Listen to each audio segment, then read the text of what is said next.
Hi hello welcome to post 360. నేను మీ మురళీరాపల్లి. మనిషి ఎంత విజ్ఞానంగా వైజ్ఞానికంగా టెక్నాలజీ పరంగా ఎదుగుతూ ఉన్నా బుద్ధి మాత్రం అక్కడే ఉండిపోయింది. ఎందుకంటే ప్రపంచం మొత్తం సూపర్ సానిక్ జెట్ ప్లేన్ స్పీడ్తో పరిగెడుతూ ఉంటే కొంతమంది మతతత్వవాదులు మందబుద్ధి వాళ్ళు ఇప్పటికీ ఏదేదో చేస్తూ ఉంటారు. వాళ్ళు ఎంత దారుణంగా అంటే అంత దారుణంగా. రీసెంట్గా ఒక వ్యక్తి పెంటగన్లో గోడలకి పెంట రాశాడంటూ ఆవు పేడ రాశారంటూ మాట్లాడినంత జ్ఞానవంతులు మన సమాజంలో తిరుగుతూనే ఉన్నారు. మళ్ళీ వాళ్ళని హిందూ సంస్థలు ఎత్తుకొని నెత్తి మీద పెట్టుకుని తిరుగుతూ ఉన్నారు. ఏంటి పెంటగన్లో పెంట రాశారు గోడలకి అని చెప్పినోడిని. అటువంటి దరిద్రమైన పరిస్థితిని చూసిందో ఏమో ఇవ్వ నాకైతే తెలియదు. కానీ ఈవిడ పెంటను తీసుకెళ్లి క్లాస్ రూమ్లో రాసింది. ఆవు పెంటను తీసుకెళ్ళి, పేడ అంటే రెస్పెక్టబుల్గా ఉంటుంది అనుకుంటారు, పెంట అనకూడదు, ఆవులు వేసేది పేడ.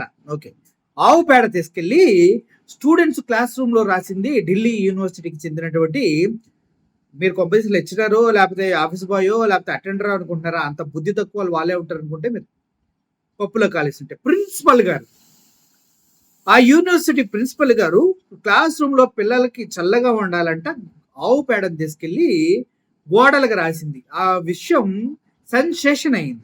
అసలు నువ్వు చదువుకున్నావా లేదా? నువ్వేమన్నా నీ ఇంటికి మొత్తానికి అలాగే ఏసీలో చల్లగా ఉండాలి నీ పిల్లల రూమ్లందరికీ అలాగే కావు పెంటని రాస్తున్నావా? ఏమా చెప్పు. హాయిగా మీ పిల్లల రూమ్లు బాగుండాలని ఆవు పెంటని రాసి పెంచుతున్నావు ఏంటి? కావాలంటే నీ ఆఫీస్ రూమ్లో కూడా రాసుకోవచ్చు కదా, ఎందుకు సెంట్రలైజ్డ్ ఏసీ పెట్టుకున్నావు అంటూ విద్యార్థులంతా ఎదురు తిరిగారు. ఇప్పుడు ఆవిడ గోడకి ఏ విధంగా ఆవు పెంటను రాస్తుందో ఒకసారి చూడండి.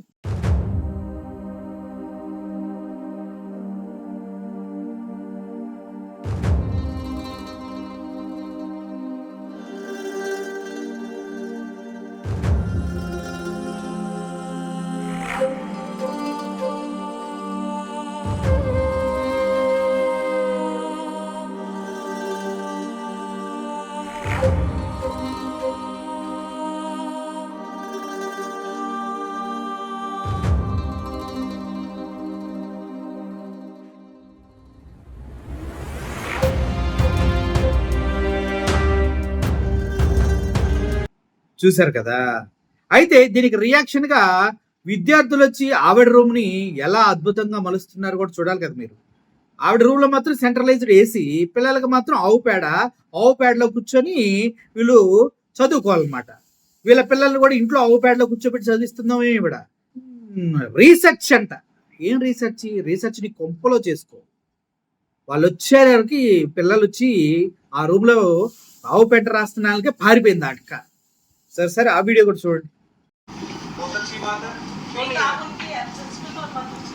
तो बच्चे के एब्सेंस के बिना ही क्लासरूम में गोबर लगाया गया, बच्चे तो नहीं थे वहाँ पे मौजूद। क्यों नहीं हूँ मैं कॉलेज का? मैं डुस्सू का प्रेसिडेंट हूँ, हमारी कुछ जिम्मेदारी। क्यों नहीं आए? क्यों आए हम क्लासरूम में? जो अधिकार स्टूडेंट को है कि उसके मौजूदगी में क्लासरूम में गोबर लगना चाहिए था। क्यों नहीं वीडियो है सारे हर प्लेटफॉर्म पे वीडियो है। क्यों नहीं लिखा हुआ? काउडंग लिखा उसमें, और कैसे लिखा जाएगा? अरे मैम आप अपनी बात से मुकरिए मत। दुनिया के सामने सर्वजगित हो चुका है। वीसी साहब ने भी ये स्टेटमेंट दी है कि आप अपने जो है घर को लिपने का काम कीजिए। पहले आपका परिचय मैडम। तो मैडम मेरी आपसे हाथ जोड़ के रिक्वेस्ट है, मैडम अभी कॉलेज में ही थी, हमारे आने से पहले कहाँ चली गई? अभी गई 10 बजे से तो मैं कॉलेज में हूँ। अच्छा सुनिए तो सही। आप मेरी बात सुनिए। जो प्रयोग उन्होंने छात्रों की क्लास सुनिए ना, रिसर्च प्रोजेक्ट का क्या? जिसने रिसर्च प्रोजेक्ट लिया है आपने उससे बात किया? रिसर्च प्रोजेक्ट आप रिसर्च करनी है ना, अगर एक्सपेरिमेंट करना है। वीसी साहब ने भी स्टेटमेंट दिया।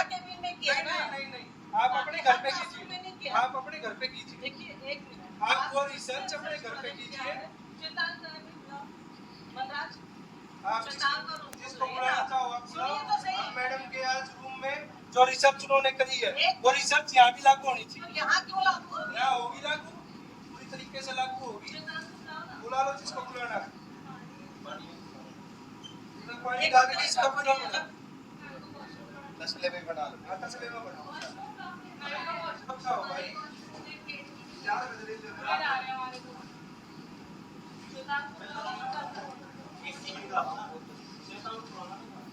एक ही दिन में साफ हो जाएगा अभी एक ही दिन में एक दिन के अंदर गोबर साफ करा देंगे अपने रूम में से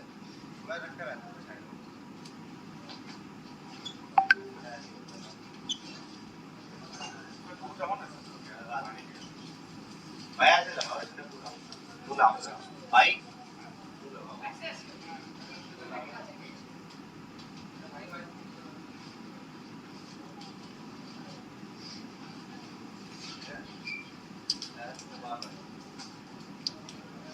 मैडम होती तो उनसे बात की जाती मैडम है ही नहीं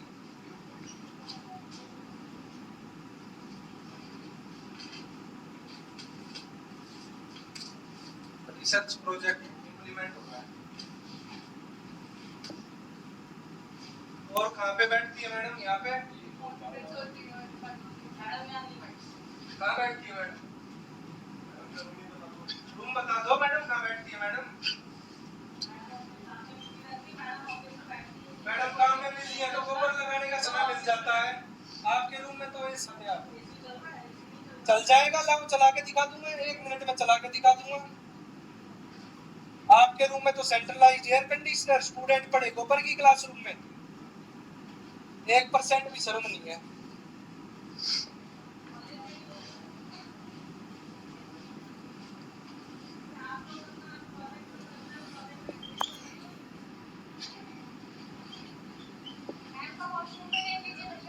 मैडम के वॉशरूम को भी जरा सुगंधित करते हैं ये आलीशान बाथरूम लक्ष्मीबाई कॉलेज मैडम की प्रिंसिपल का है बच्चों को यहाँ वॉशरूम की सुविधा इतनी त्रस्त है कि स्टूडेंट ढंग से वॉशरूम को साफ टॉयलेट भी नसीब नहीं है तो जरा टॉयलेट में भी ठंड का काम देने का हम करेंगे क्योंकि रिसर्च प्रोजेक्ट है చూశారు కదా, మనిషి పెరగటం అంటే ఇలా అడ్డంగా ఇలా పైకి పెరగటం కాదు. ఎప్పుడో 500 సంవత్సరాలు 1000 సంవత్సరాల క్రితం గతించిన దరిద్రాలను తీసుకొచ్చి మన నెత్తి మీద వేసుకోవడం కాదు. ప్రజెంట్లో బ్రతకాలా, ఫ్యూచర్ గురించి ఆలోచించాలా, అది కదా చేయాల్సింది. నేను అప్పుడు ఎందుకులేండి చాలా మంది ఫీల్ అయ్యి వస్తారు, కానీ ఇది ప్రస్తుతానికి చదువుకున్న మూర్ఖురాలు యూనివర్సిటీ ప్రిన్సిపల్ అంటే ఇవిడ ఎట్టయితే నాకు అర్థం కావట్లేదు. సో ఆవిడ గురించి విద్యార్థులు చేసినటువంటి రీసెర్చ్, వాళ్ళు చేసిన ఎక్స్పెరిమెంట్, ఆవిడ ఎక్స్ప్రెషన్ ఎలా ఉంటుందో కూడా తీస్తే బాగుండిద్దేమో నాకు అనిపించింది, కానీ కుదరలా. ఈ విషయం పైన మీరేమంటారు? కరెక్టా? వాళ్ళ ఇంట్లో వాళ్ళ పిల్లలు కూడా అలాగే గోడల నిండా ప్యాడేసి అందులో కూర్చోబెట్టి ఉండదంటారా, లేకపోతే పక్కన వాళ్ళ పిల్లలు కాబట్టి వాళ్ళని అంత చీప్ గా ట్రీట్ చేసిందంటారా?